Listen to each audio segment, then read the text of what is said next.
தெற்கு ஸ்பெயினில் உள்ள அடாமுஸ் நகரத்திற்கு அருகே நேற்று மாலை 2 ரயில்கள் மோதிக்கொண்ட விபத்தில் 21 பேர் உயிரிழந்தனர், சுமார் 100 பேர் காயமடைந்தனர். இந்த சம்பவம் குறித்து கருத்து தெரிவித்த ஸ்பெயின் பிரதமர் பெட்ரோ சாnchez இது நாட்டுக்கு ஆழ்ந்த வேதனை நிறைந்த இரவு என்று கூறியுள்ளார். மலகாவிலிருந்து மாட்ரிட் நோக்கி சென்ற ஐரியோ அதிவேக ரயில் அடாமுஸ் அருகே தடமாறி மற்றொரு தண்டவாளத்திற்குள் நுழைந்தது. அந்த ரயில் மோதியதில் எதிரே வந்த ரயில் தடம் புரண்டது என்று ஸ்பெயினின் அடிஃப் ரயில் சேவை நிறுவனம் தெரிவித்துள்ளது.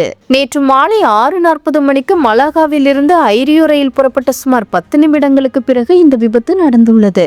இந்த விபத்தில் 21 பேர் உயிரிழந்ததாகவும் இதன் எண்ணிக்கை உயரக்கூடும் என்றும் ஸ்பெயின் நாட்டின் போக்குவரத்து துறை அமைச்சர் ஆஸ்கார் புயண்டே கூறியுள்ளார்.